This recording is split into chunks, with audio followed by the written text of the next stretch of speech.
Hello students, welcome back to my YouTube channel Pooja Hindi. आज मैं जो आपके सामने टॉपिक लेकर आई हूँ वो हमारी वसंत भाग 2 का क्लास 7 का लेसन नंबर 4 है, जिसका नाम है कठपुतली। कठपुतली जिसे हम पपिट बोलते हैं। आपने पपिट शो देखा होगा, तो उसमें क्या करते हैं, जो पपिट होती हैं, जो कठपुतली होती हैं, उनको धागों से बांधकर नचाया जाता है। तो इसमें एक कठपुतली जो है वो स्वतंत्र होना चाहती है। जब वो अपने आप को धागों से बंधा पाती है तो उसे गुस्सा आ जाता है और उसकी मन की व्यथा जो है, जो मन की उसकी परेशानी है, स्वतंत्र होने की जो चाह है, उसको कवि ने अपने शब्दों में यहाँ पर व्यक्त किया है। और जो इनके कवि हैं, इस कविता के कवि हैं भवानी प्रसाद मिश्र। भवानी प्रसाद मिश्र जी कविता में एक कठपुतली की मनोदशा को बता रहे हैं कि वह क्या कहना चाहती है। तो मैं पहले आपको इसका वर्ड टू वर्ड मीनिंग बता देती हूं, उसके बाद में इसके आपको शब्दार्थ और इसके कुछ प्रश्न उत्तर भी बताऊंगी। सबसे पहले हम बताते हैं इसमें क्या लिखा गया है कि कठपुतली गुस्से से उबली, बोली ये धागे क्यों हैं मेरे पीछे आगे, इन्हें तोड़ दो मुझे मेरे पांव पर छोड़ दो। कठपुतली कहती है कि उसे क्या होता है, गुस्से से उबली मीन्स गुस्सा आ जाता है। कठपुतली को गुस्सा आ जाता है। किस बात पर गुस्सा आता है कठपुतली को? बोली ये धागे क्यों है मेरे पीछे आगे। प्रश्न चिन्ह लगा हुआ है, यानी वो आपसे प्रश्न कर रही है, क्वेश्चन कर रही है कि मेरे आगे पीछे ये धागे क्यों लगे हुए हैं, मुझे धागों में क्यों बांधा हुआ है, इन्हें तोड़ दो। ये जो धागों में मुझे बांधा हुआ है, इन धागों को तोड़ दो, मुझे मेरे पांव पर छोड़ दो और मुझे मेरे पैरों पर, पांव मीन्स पैरों पर, मुझे छोड़ दो, यानी मुझे स्वतंत्र कर दो। सुनकर बोली और कठपुतलियां कि हाँ बहुत दिन हुए हमें अपने मन के छंद छुए। जब उन्होंने दूसरी कठपुतलियों ने पहली कठपुतली की बात सुनी, और का मतलब यहां पर दूसरी कठपुतलियां सुनकर बोली, कठपुतलियां कि हाँ, कि ये सही कह रही है, बहुत दिन हुए मतलब बहुत टाइम हो गया है, हमने अपने मन के छंद मतलब अपने मन के भावों को नहीं छुआ है। हमारे जो मन के भाव हैं, ये स्वतंत्र होने का जो मन का भाव है, हमने उसको नहीं छुआ है। हम भी स्वतंत्र होना चाहती हैं और अपने पैरों पर खड़ा होना चाहती हैं, लेकिन हमने ऐसा नहीं किया। तो जब पहली कठपुतली ने स्वतंत्र होने की इच्छा व्यक्त की तो बाकी की जो कठपुतली थी वो भी उसकी बात से सहमत हो गई। मगर पहली कठपुतली सोचने लगी, ये कैसी इच्छा मेरे मन में जगी। लेकिन जब देखा कि जो बाकी की कठपुतलियां हैं वो भी स्वतंत्र होना चाहती हैं, तो पहली कठपुतली ने सोचा कि ये कैसी इच्छा मेरे मन में जगी है। मैंने सभी कठपुतलियों को स्वतंत्र करने का जो जिम्मेदारी उठाई है, उसको इस कदम को मुझे सोच समझकर उठाना होगा, क्योंकि कठपुतली को मालूम है वो अपने पैरों पर खड़ी नहीं हो सकती, वो स्वतंत्र पूर्वक काम नहीं कर सकती। तो वह सोचने लगती है कि ये कैसी इच्छा मेरे मन में जग गई है। ठीक है, तो ये हमारी जो कविता है, इसमें कठपुतली की मनोदशा के बारे में बताया गया है। इसकी जो भाषा है बहुत सरल और सहज है, मीन्स बहुत इजी लैंग्वेज यूज की है। हमें क्लियरली समझ में आ रहा है कि कवि जो है वो क्या कहना चाहते हैं। तो इसकी भाषा को हम क्या बोलेंगे, सरल और सहज भाषा प्रयोग की गई है। मैं आपको यहाँ पर कुछ कठपुतली के शब्द अर्थ हैं, ये भी मैंने आपको दिए हुए हैं, और इसमें प्रसंग सहित व्याख्या भी है और प्रश्न उत्तर भी है। तो मैं आपको पहले शब्दार्थ बता देती हूँ। शब्द अर्थ में पहला आता है कठपुतली। कठपुतली क्या होती है? डोरे से बांधकर नचाई जाने वाली लकड़ी की गुड़िया। डोरे से, डोरा होता है ना, थ्रेड होता है, थ्रेड से बांधकर नचाई जाने वाली लकड़ी की गुड़िया जो होती है उसे कठपुतली बोलते हैं। दूसरा है उबली। उबली मीन्स क्या होता है? गुस्से से। उबली मीन्स गुस्से से। पांवों, पांवों मीन्स पैरों। मन के छंद, मन के छंद का मतलब होता है मन के भाव। और का मतलब यहां पर क्या है? अन्य सभी, जो दूसरी कठपुतलियां हैं उनके लिए यूज किया है और। इच्छा, इच्छा मीन्स चाह। अब इसमें प्रश्न उत्तर दिए हुए थे। फर्स्ट वाला था कि कठपुतली को गुस्सा क्यों आया। आप बुक के पीछे एक्सरसाइज देखेंगे तो उसमें आपको कुछ प्रश्न उत्तर दिए हैं, प्रश्न उत्तर पूछे गए हैं कि कठपुतली को गुस्सा क्यों आया। तो इसका आंसर क्या है कि जब कठपुतली ने अपने आप को चारों तरफ से धागों से बंधा पाया, जिसकी वजह से वह स्वतंत्रता पूर्वक अपने पैरों पर भी खड़ी नहीं हो पा रही थी और पराधीन होकर दूसरों के इशारे पर नाच रही थी, यह देखकर उसे गुस्सा आ गया।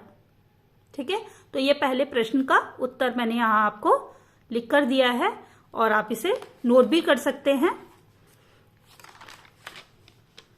सेकंड क्वेश्चन है, पहली कठपुतली की बात दूसरी कठपुतलियों को क्यों अच्छी लगी। तो इसका आंसर हम क्या बताएंगे, पहली कठपुतली की बात दूसरी कठपुतलियों को इसलिए अच्छी लगी क्योंकि कठपुतली स्वतंत्र होने की बात कर रही थी। क्या होने की, स्वतंत्र, फ्री, मतलब आजाद होने की बात कर रही थी कठपुतली, और दूसरी कठपुतलियां भी बंधन से मुक्त होकर आजाद होना चाहती थी। जो दूसरी कठपुतलियां भी थी वो भी उस बंधन से, धागों के बंधन से मुक्त होकर आजाद होना चाहती थी, इसलिए उन्हें उस पहली कठपुतली की बात अच्छी लगी। ठीक है, नेक्स्ट क्वेश्चन है क्वेश्चन नंबर 3। कठपुतली को अपने पांवों पर खड़ी होने की इच्छा है, लेकिन वह क्यों नहीं खड़ी होती।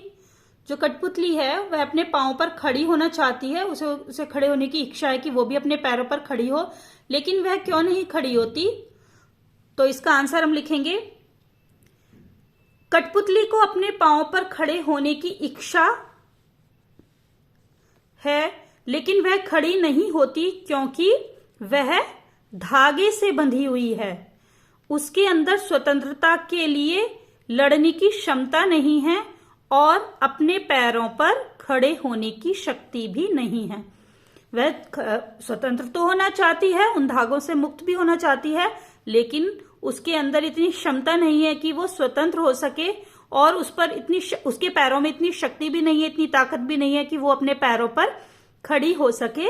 इसलिए जो है कठपुतली जो है अपने पांव पर खड़ी होने की इच्छा है, लेकिन वह नहीं खड़ी हो पाती।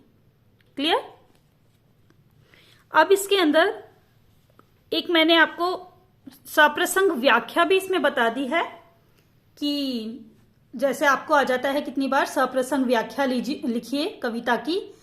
तो इसमें प्रसंग है हमारा, प्रस्तुत पंक्तियां। प्रसंग कैसे लिखते हैं, प्रसंग के अंदर हमें लिखते समय उसकी जो आपकी बुक है उसका नेम, कवि का नेम, कविता का नेम और उसकी कविता की भाषा, लैंग्वेज कैसी है, वो सब लिखना होता है प्रसंग के अंदर। तो हम उसे कैसे लिखेंगे, प्रस्तुत पंक्तियां हमारी पाठ्य पुस्तक वसंत भाग 2 से ली गई हैं। कविता का नाम कठपुतली और कवि का नाम भवानी प्रसाद मिश्र है।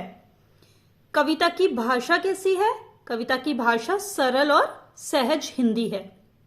ठीक है, सरल है, बहुत इजी है, हिंदी में लिखा गया है और हमको आसानी से समझ भी आ जाती है ये लैंग्वेज। अब इसकी व्याख्या कैसे लिखेंगे, व्याख्या जो होती है वो एक्सप्लेनेशन होती है।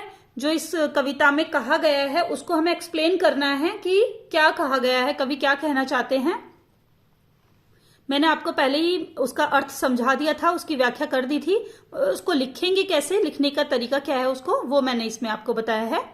व्याख्या आएगी, कठपुतली कविता में कवि भवानी प्रसाद मिश्र जी ने कठपुतलियों की मन की व्यथा को दर्शाया है। जो उनके मन की व्यथा है, मन की परेशानी है, उसको दर्शाया मीन्स दिखाया है। वे सभी धागों में बंधे बंधे परेशान हो चुकी हैं और इन्हें दूसरों के इशारों पर नाचने में दुख होता है। इस दुख से बाहर निकलने के लिए एक कठपुतली विद्रोह की शुरुआत करती है। मतलब गुस्सा आता है उसको तो वो विद्रोह कर देती है कि हम इन धागों को तोड़ देंगे और स्वतंत्र हो जाएंगे। वो धागों को तोड़कर अपने पैरों पर खड़ा होना चाहती है। अन्य सभी कठपुतलियां भी उसकी बातों से सहमत हो जाती हैं, एग्री हो जाती हैं कि हाँ भाई ये सही कह रही है, हमें इन धागों को तोड़कर आजाद हो जाना चाहिए और स्वतंत्र हो जाना चाहिए। तो अन्य कठपुतलियां भी इस बात को मान लेती हैं और स्वतंत्र होने की चाह व्यक्त करती हैं कि उनकी भी चाह है, इच्छा है कि वो स्वतंत्र हो जाएं। मगर जब पहली कठपुतली पर सभी की स्वतंत्रता की जिम्मेदारी आ जाती है कि पहली कठपुतली जो विद्रोह करती है उसको लगता है कि अरे मुझे तो सारी कठपुतलियों को स्वतंत्र कराना होगा, उसकी रिस्पॉन्सिबिलिटी हो गई है तो स्वतंत्र कराने की। तो अपनी जब वो जिम्मेदारी देखती है कि ये तो मेरी जिम्मेदारी हो गई सबको स्वतंत्र कराने की, तो वो सोच में पड़ जाती है और सोच समझकर ही कोई कदम उठाना जरूरी समझती है, क्योंकि उसे भी मालूम है कि वो स्वतंत्र होकर अपने पैरों पर खड़ी नहीं हो सकती, क्योंकि उसके पैरों पर में इतनी शक्ति नहीं है और उसमें स्वतंत्र होने की क्षमता भी नहीं है। ठीक है, तो ये इसका प्रसंग सहित व्याख्या हो गई। अब उसके बाद हम प्रसंग के व्याख्या लिखने के बाद में उसके विशेष क्या है, उस कविता की विशेषता क्या है वो बताते हैं। तो विशेष में हम लिखेंगे इसके तुकात्मक शब्द। तुकात्मक जिन्हें हम इंग्लिश में राइमिंग वर्ड्स बोलते हैं, तो इंग्लिश इसमें हिंदी में तुकात्मक शब्द कौन कौन से आए हैं हमारे? धागे आगे, कविता में आप देखेंगे धागे आगे, तोड़ दो छोड़ दो, लगी जगी। ठीक है, ये तुकात्मक शब्द कहलाते हैं। फिर आते इसमें अनुप्रास अलंकार है। अनुप्रास अलंकार आपने पढ़े होंगे अलंकार के बारे में, जिसमें देखिए यहाँ पर मुझे मेरे, इसमें मा जो हो रहा है वो रिपीट हो रहा है, बार बार आता है। जब कोई पहला जो व्यंजन होता है या स्वर होता है वो बार बार रिपीट होता है तो उसको हम अनुप्रास अलंकार बोलते हैं। ठीक है, जिसमें जैसे इसमें मुझे मेरे में मा जो है वो रिपीट हो रहा है, इसलिए ये अनुप्रास अलंकार है। यहाँ पर पांव पर, इसमें प पर रिपीट हो रहा है, इसलिए यहाँ पर अनुप्रास अलंकार है। छंद छुए, छंद छुए में छ रिपीट हो रहा है, छ उसकी पुनरुक्ति हो रही है, रिपीट होना मतलब पुनरुक्ति हो रही है, इसलिए यहाँ पर भी अनुप्रास अलंकार है। और मेरे मन में भी म जो हो रहा है वो रिपीट हो रहा है, इसलिए यहाँ पर भी अनुप्रास अलंकार है। ठीक है, तो यहाँ पर विशेष में तुकात्मक शब्द हो गए, अनुप्रास अलंकार हो गया इसके अंदर। और इसका मूल भाव क्या है? इसका कविता का मूल भाव क्या है? स्वतंत्रता की इच्छा व्यक्त की गई है। इसमें स्वतंत्रता की इच्छा व्यक्त की गई है। जो कठपुतलियां हैं उनकी, वो चाहती हैं कि वो स्वतंत्र हो, इसलिए उनकी जो उनकी इच्छा है स्वतंत्र होने की वो इसमें व्यक्त की गई है। तो ये इसका मूल भाव हो गया। क्लियर? तो अगर आपको इससे कोई भी रिलेटेड कोई भी डाउट है तो वो आप मुझसे पूछ सकते हैं कमेंट सेक्शन में जाके। और आई होप आपको ये वीडियो अच्छा लगा होगा। Thank you.